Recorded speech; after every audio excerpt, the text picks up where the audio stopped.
Mereka bingung apa yang mereka pelajari selama sekolah, selama studi gitu. Kemudian korelasi dengan konteks desanya itu tidak ketemu.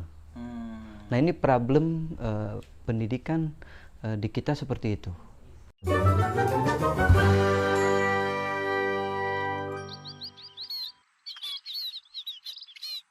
Assalamualaikum, selamat datang di podcast Desa, sebuah ruang untuk kita belajar bersama membangun Indonesia dari desa. Perkenalkan, saya Saiful Sukorini. Hari ini saya di Radio Buku Yogyakarta mengunjungi kakak saya, Mas Faiz Ahsul, seorang pegiat pendidikan. Tentu hari ini kita akan bicara soal pendidikan lah. Ini dong Mas, bagaimana pandangan Mas Faiz soal manusia, soal SDM Indonesia sekarang, bagaimana kesiapannya menghadapi tantangan-tantangan ke depan di era yang penuh dengan perubahan yang sangat cepat ini, Mas? Ya, itu kan tidak lepas dari konsep pendidikan ya. Itu yang pertama. Nah, kalau kita bicara tentang pendidikan, ya mau tidak mau kita harus agak flashback dulu. Tidak kemudian melihat pendidikan hari ini. Karena ada latar yang cukup panjang, terutama kita coba ambil sampel pasca peralihan di masa Pak Karno ke Pak Harto. Nah, dampak yang kemudian kita rasakan sampai hari ini, konsep pendidikan di masa peralihan Pak Karno ke Pak Harto itu, kemudian kebijakan-kebijakannya cenderung itu mengarah pada pendidikan bias urban, perkotaan ya. Itu. Nah, ada tanda tanya besar sebenarnya dalam konsep pendidikan bias perkotaan ini, karena kemudian anak-anak studi sekolah sampai ke kota itu kan membuat mereka kemudian tercerabut dari akar bentukan lokalnya. Gitu. Nah, tanda tanya besarnya kalau kita kaitkan dengan globalisasi begitu, apakah mungkin gitu loh skema yang dilakukan, karena kerap kali pendidikan kita itu berkiblat pada barat begitu. Kosongnya SDM di desa gitu. Karena semua diangkut, semua diarahkan di kota yang konon katanya menghadapi era globalisasi itu, yang membuat desa kemudian kosong. Iya, itu membuat desa kemudian kosong. Dan kalau toh ada anak-anak desa yang studi sampai jauh ke kota, jauh sampai ke luar negeri bahkan, kemudian gagap ketika kembali ke desanya. Tapi lebih banyak yang nggak kembali ke desa. Salah satunya itu karena memang gagap untuk kembali ke desa. Mereka bingung apa yang mereka pelajari selama sekolah, selama studi gitu. Kemudian korelasi dengan konteks desanya itu tidak ketemu. Nah, ini problem pendidikan di kita seperti itu. Iya. Nah, tadi tanda tanya besar kita begini ya. Apakah memang itu disengaja gitu? Jadi ada agenda tersembunyi gitu, menjauhkan anak-anak kita gitu, anak-anak muda kita dengan konteks realitas yang ada, yang akhirnya ketika pemodal-pemodal besar dari luar masuk, yang digunakan karena desa itu kosong, iya, itu gampang gitu loh untuk dikuasai. Bisa jadi. Itu kalau kita bicara tentang bagaimana pendidikan, bagaimana SDM kita hari ini, problemnya ada di sana. Itu disadari atau tidak gitu, desa kemudian jadi kosong, jadi jadi seperti tidak berpenghuni. Anak Iya. mudanya habis ke Kebanyakan anak-anak muda yang udah kuliah ke kota, jarang yang pulang. ya. Nah, itu ada agenda besar apa gitu kan? Itu pertanyaannya. Nah, untuk menjawab hal seperti itu, ya coba kita membaca kembali gitu loh. Rencana pembangunan manusia Indonesia kita seperti apa kan gitu. Nah, menarik kalau sekarang gitu, terutama 5 tahun Terakhir. 5 tahun belakangan begitu, ketika ada undang-undang desa, bahkan ada kementeriannya tersendiri. Iya. Gitu. Nah, desa punya peluang di situ. Desa punya harapan di situ yang semula jadi dalam tanda petik tak bertuan gitu. Itu harapannya bisa memunculkan gitu kader-kader dan anak-anak muda desa yang bisa menjawab problem-problem di desanya. Hanya apakah gitu loh sistem pendidikan kita itu mendukung, kan itu. Jadi tidak cukup dengan apa namanya kita bilang kita sudah ada Kementerian Desa, memberi keluasaan, memberi ruang yang lebih kepada apa namanya masyarakat dan warga di desa untuk bisa mengembangkan dan sebagainya. Kalau gitu loh, sistem pendidikannya tidak diubah. Berarti kita butuh sistem pendidikan yang membuat anak-anak itu, anak-anak muda lebih ini ya, lebih peduli dan peka dengan lingkungan desanya ya. Ya, artinya kita mengenal konsep pendidikan kontekstual. Berarti sekarang itu. belum? Iya. Kalau Prakteknya belum ya? Iya, belum.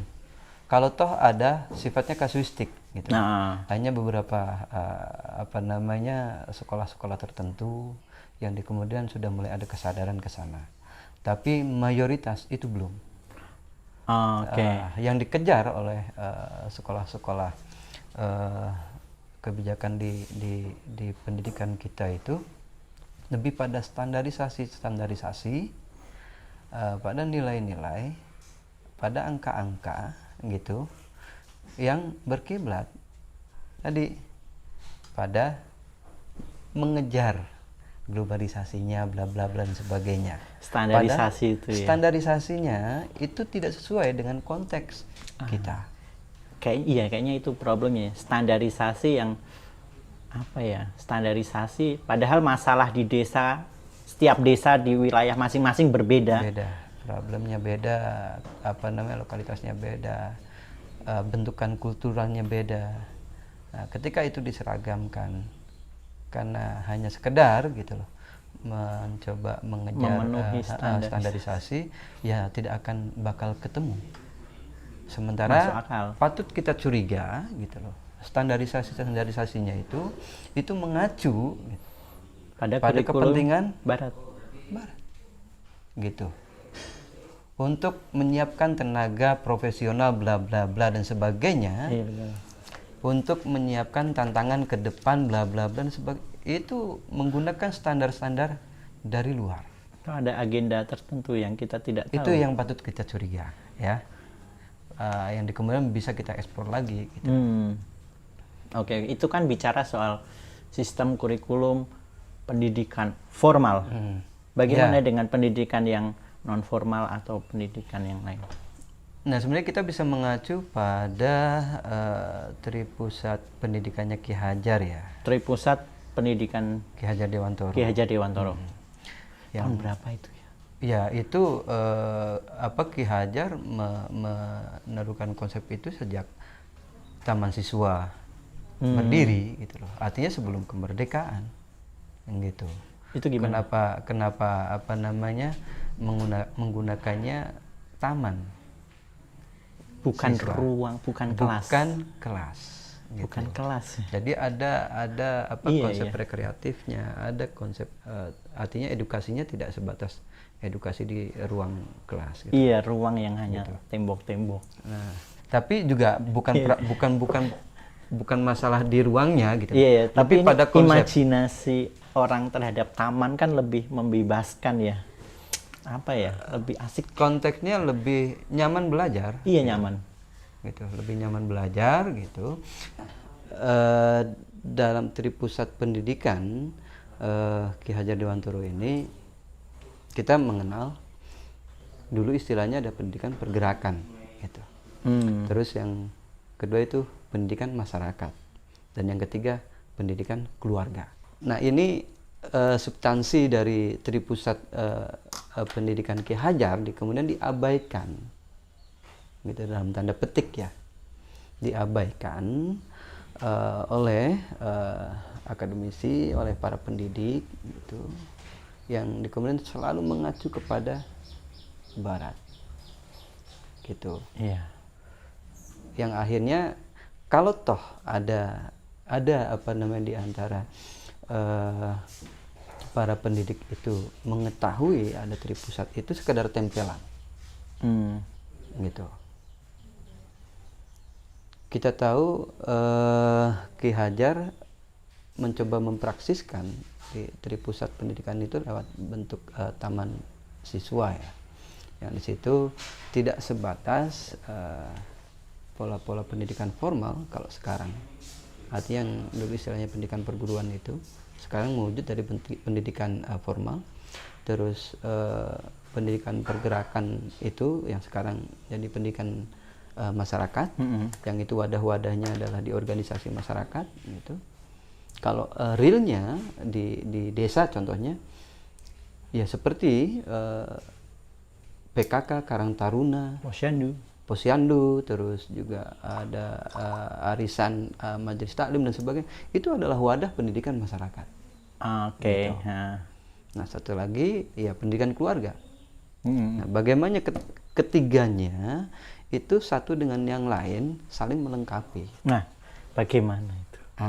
Sayangnya gitu, dalam pendidikan kita ini domainnya kebijakan dari pemerintah cenderung gitu dalam tanda petik menafikan dua pendidikan yang lain. Pendidikan masyarakat dan pendidikan keluarga kurang diperhatikan. Hanya mengacu di pendidikan formal. Yang kita tahu itu pun juga bias gitu lah. Artinya bias apa istilahnya? Mengacu pada negara-negara yang dianggap maju tadi. Padahal belum tentu konsepnya sesuai dengan konteks Indonesia. Betul. Gitu. Makanya PR besar kita di sana gitu. PR besar kita di sana. Bagaimana ketika ruang-ruang pendidikan baik itu sekolah mau sekolah-sekolah dari PAUD, SD, SMP, SMA sampai perguruan tinggi itu ya kalau bisa tidak mengesampingkan dua pendidikan yang diindikan oleh Ki Hajar gitu, pendidikan masyarakat dan pendidikan keluarga. Ketiga pendidikan itu harus jadi prioritas. Iya. Itu menunggal gitu loh. Tripusat itu kemudian menyatu gitu loh. Tapi begini lah, kita kemudian ya tidak perlu juga menyalah-nyalahkan, ya kan? Kita tidak perlu kemudian apa istilahnya ngetuni apa istilahnya? Menyesali. Menyesali gitu loh. Nggak perlu gitu loh, karena kita perlu ke depan, tidak kemudian selalu balik lagi menyesali ke belakangan, tidak. Kita perlu ke depan. Nah, kalau saya secara pribadi sih ngapain juga gitu menyalah-nyalahkan, itu menghabiskan energi. Iya. Lebih baik apa yang kita punya, keterbatasan apapun yang kita miliki, kemudian perlu kita wujudkan gitu. Kita perlu kita wujudkan ya. Basisnya adalah pendidikan komunitas, gitu, yang mengacu kepada tadi di pendidikan masyarakat dan pendidikan keluarga, karena erat kaitannya di situ. Nah kalau di pendidikan formal kan sudah sangat mapan sistemnya dan sebagainya, dan kita agak susah untuk merubah, mengintervensi secara langsung gitu loh. Jadi yang perlu kita kuatkan, yang relatif punya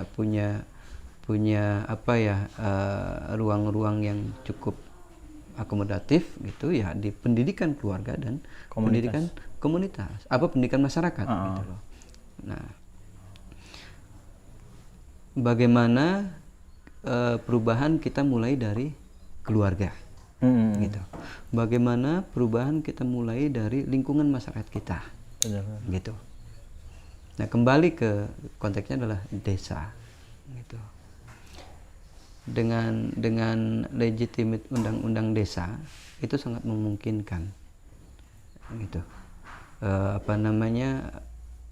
Hak-hak warga desa yang selama ini kerap kali diabaikan karena selalu kebijakan adalah bias perkotaan, gitu. Itu menjadi perlu kita munculkan, gitu loh. Perlu kita munculkan sesuai dengan ini desa masing-masing. Karakter desa masing-masing. Iya, karakter desa dan kondisi, masing-masing. Ya, kita tidak perlu kemudian menyeragamkan apa dan sebagainya, karena kita sadar betul gitu bahwa sebenarnya tidak ada gitu desa yang tidak mempunyai jejak gitu. Yang sebenarnya pondasi kemandiriannya ada.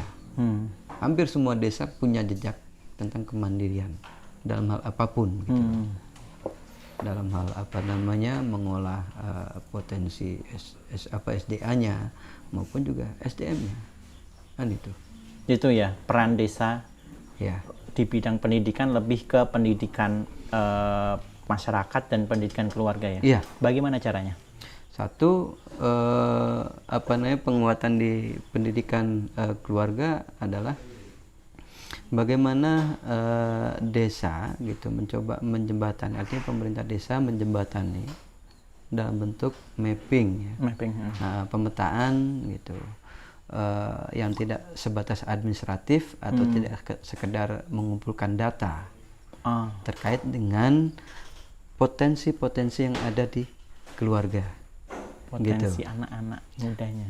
Tidak hanya sebatas potensi anak muda dan sebagainya, tapi semua unsur keluarga kan di situ lintas usia. Oh iya, gitu. Betul. Di dalam keluarga kan dia lintas usia, ada anak, ada remaja, ada anak muda, kayaknya ada itu yang kurang ya. usia produktif dan juga usia non produktif, artinya pensiun. Potensi manusia. Iya, di setiap keluarga itu yang bisa dilakukan, yang kemudian hasil mapping atau pendataannya coba kita istilahnya praksiskan gitu sesuai dengan ini masing-masing gitu. Itu satu. Terus kita kaitkan gitu loh dengan pendidikan komunitas yang berbasis organisasi. Kita petakan di setiap desa gitu. Ada berapa organ komunitas yang ada di desa tersebut.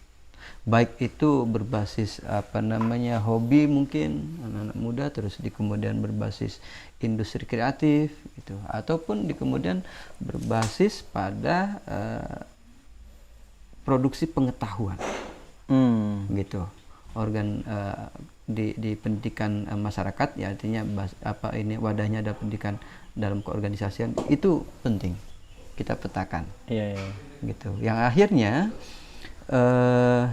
kebijakan desa gitu setiap tahun dalam mengembangkan SDM-nya tidak lepas gitu loh dari hasil mapping ini gitu. Tidak kemudian sekedar mengadopsi, oh di desa A di sana sangat progresif bla bla bla dan sebagainya, terus kita adopsi mentah-mentah kita terapkan di desa kita. Tidak seperti itu. Tapi kan jarang banget ya Mas, jarang banget desa yang melakukan pemetaan potensi manusia kayaknya. Nah, ketika kita merasa jarang banget, kemudian kita harus melakukannya, kan gitu. Kita nggak perlu menunggu, kita nggak perlu aku menghindari coba menyalah-nyalahkan itu. Iya, betul gitu. Yang lebih diutamakan adalah apa yang bisa kita lakukan. Yes. Seperti itu. Dengan segala potensi dan segala keterbatasan yang kita punya, kan situ. Kesadaran itu yang harus dierami gitu, baik oleh pamong desa, masyarakat, dan juga semua tokoh yang ada di desa. Betul. Gitu. bagaimana pendidikan lokal, bagaimana pendidikan lokal di desa-desa Indonesia itu? Maksudnya setiap wilayah tentu punya kondisi dan kondisi yang berbeda. Bagaimana pendidikan lokalitas itu, Bang, di desa-desa? Ya, kalau di pendidikan formal kan kita ada kenal istilah kurikulum lokal ya, mulok gitu loh, Mulok lokal kayak gitu. Itu sebatas tempelan saja. Yang cenderung di kemudian hanya sebatas informasi. Iya. Belum masuk menjadi knowledge gitu loh. Knowledge betul-betul bisa menyelesaikan masalah lokal di situ ya. Iya, karena tadi itu hanya sekedar tempelan gitu loh. Itu satu. Nah, kalau saya secara pribadi sih di Kemen kembali tidak mau menyalahkan hal seperti itu ya. Biar sudah format pendidikan formal seperti apa, karena itu sudah terlalu mapan gitu. Ya kita nggak terlalu menggubris secara ini ya. Nah, ketika memang kita tahu di situ ada bolong-bolongnya, maka kita harus isi sendiri gitu. Iya. Harus kita isi sendiri. Sudah tidak model di kemudian kita menyalahkan. Iya sih. Itu bisa diisi di pendidikan masyarakat Ya, maupun keluarga. lewat pendidikan masyarakat maupun pendidikan keluarga. Gitu. Jadi penting ya, maksudnya masyarakat desa memahami kondisi wilayahnya, apa masalah-masalahnya, kemudian diwujudkan dalam sistem pendidikan. Ya. Yang kemudian diajarkan ke masyarakatnya. Iya, lewat forum-forum yang ada gitu. Iya, entah itu lewat pengajian, entah itu lewat arisan, entah itu lewat paguyuban gitu. Karena prinsip dalam belajar gitu ya, ketika berkumpul gitu, lebih dari satu orang, ini berkumpul ya, 2 orang, contoh 2 gitu. orang. Itu sudah terjadi gitu loh, proses pendidikan itu sudah terjadi transfer pengetahuan itu. Yes. Gitu. Nah, kesadaran bahwa yang kita ulik adalah knowledge gitu loh, pengetahuan, tidak sebatas informasi. Itu yang perlu ditanam. Kalau hanya sebatas informasi kan kita hanya bermain di beranda. Kita hanya bermain di teras. Tapi kalau knowledge kita mengulik gitu loh. Betul. Nah, kembali ke Ki Hajar ya dengan 3N ya. Niteni, niroke, terus satunya itu ngulik ya. Oh iya. Ngulik gitu, ngulik. Artinya nanti kita tidak menjadi followers kayak gitu. Karena kita mengolah knowledge-nya, mengolah pengetahuannya. Amati, tiru, ya, modifikasi. kalau bahasa Indonesianya itu ATM, amati, tiru, terus modifikasi, gitu. Itu juga falsafah pendidikannya Ki Hajar, gitu. Nah, di sistem pendidikan kita kan kerap hanya berhenti di niroke. Nggak pernah niteni, langsung niroke. Kerap kali seperti itu. Iya. Tanpa niteni langsung niroke. Tanpa inovasi. Tanpa inovasi. Itu problemnya. Dan kembali ke desa sebenarnya kita ada ya, kalau pendidikan dulu itu apa istilahnya, nyantrik gitu ya. Nah, konsep pendidikan komunitas sebenarnya lebih tepat itu nyantrik. Gitu. Kita betul-betul mengikuti pamong ataupun guru. Contoh gitu. Kalau kita mau belajar, kita mau belajar bertani, ya sudah, kita nyantrik ke petani, gitu. Tidak nyantrik ke boker, kan gitu. Yes. Bagaimana kita keseharian kita ngikuti petani itu, mengamati olahan tanahnya, mengamati beragam bibit yang akan ditanam, terus masa tumbuhnya, terus mengamati semua varian yang membuat tanaman ataupun padi di kemudian tidak terganggu gitu tumbuh kembangnya gitu. Itu diamati secara detail, di kemudian bagaimana panen dan pasca panennya, kan itu nyantrik lah, contohnya kayak gitu. Nah, atau di kemudian kita pengen belajar jadi ini tukang bangunan, itu juga sama, itu nyantrik polanya, kita ngikut gitu. Kita mengetahui ukuran baku antara bahan-bahan material yang ada gitu, kan di situ nyantrik yang kadang pola nyantrik itu tidak kita temukan dalam pendidikan formal. Itu adanya bisa kita hadirkan gitu, ya di pendidikan komunitas ataupun di pendidikan pergerakan ataupun pendidikan masyarakat gitu loh, dan juga pendidikan keluarga. Kalau sekarang banyak dari kita belajar langsung dari misal dari media, dari YouTube atau dari apa, ini masuk pendidikan Pak, pergerakan. Itu sebenarnya konteksnya lebih pada wilayah keterampilan ya, gitu. Sementara kalau kita bicara tentang pendidikan kan tidak sebatas keterampilan, kan di situ. Yes, pendidikan gitu. Karakter, pendidikan macam-macam. Dan informasi di media ataupun sosial media itu kan informasi-informasi yang sifatnya yang tadi istilahku itu di beranda begitu, hanya di teras, tidak masuk ngajak kita sampai ke dalam gitu loh. Iya. Tidak kemudian kita masuk ke ruang tamu, kita sampai ke dapurnya gitu loh. Itu kan hanya sekilas informasi. Iya, betul. Nah, untuk bisa masuk ke dalam lagi, nah itu dibutuhkan kesadaran tadi, bagaimana mengulik menjadi knowledge, menjadi pengetahuan, hasil kreativitas, hasil berpikir dan hasil analisis kita sendiri gitu.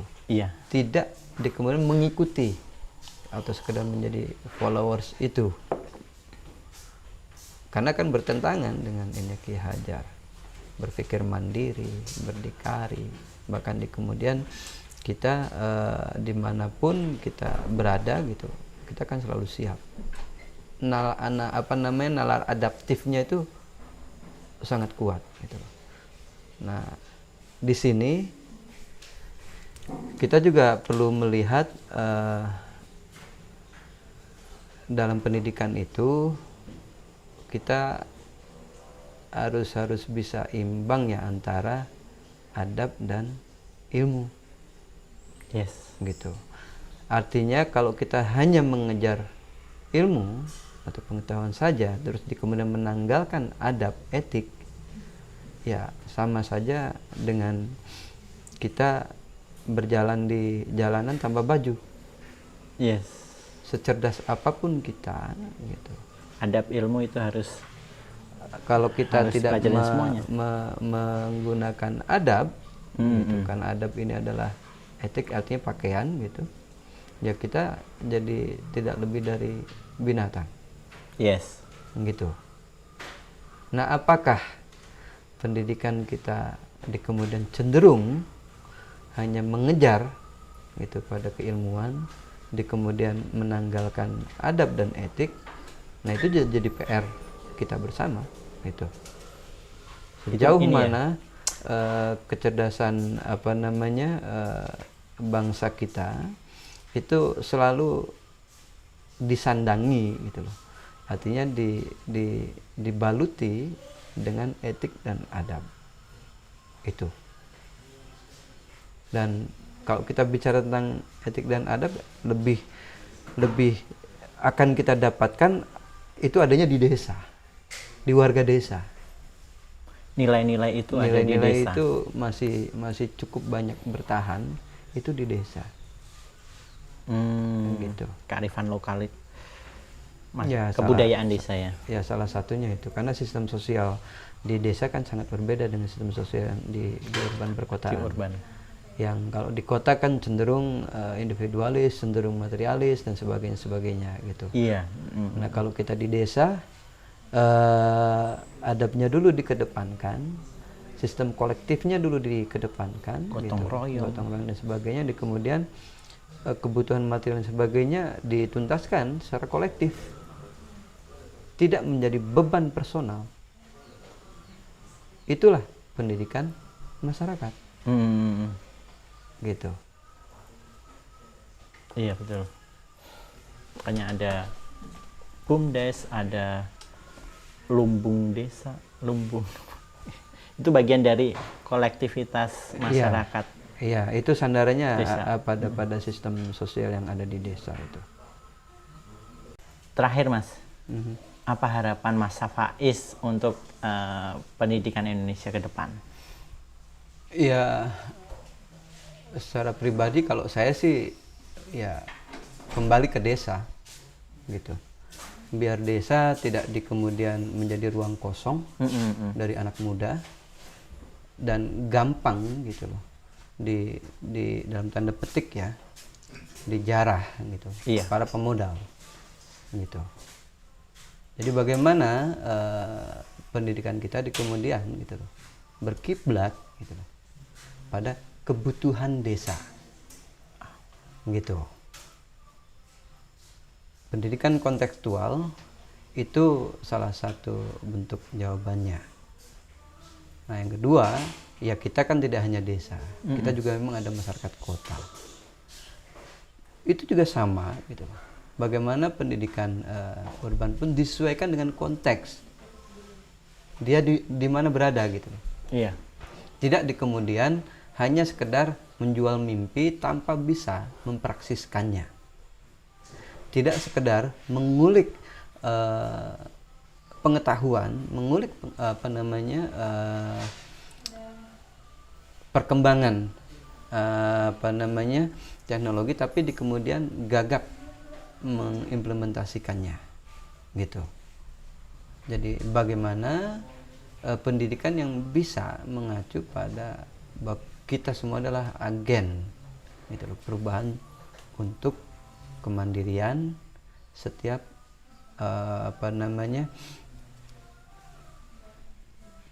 kalau secara sosiologis kan ada agraris, ada pesisir dan ada urban perkotaan. Nah itu. Jadi pendidikan yang sesuai dengan konteksnya. Luar biasa teman-teman. Makasih banyak Mas. Sama-sama. Sampai ketemu di podcast minggu depan. Terima kasih. Assalamualaikum. Bye.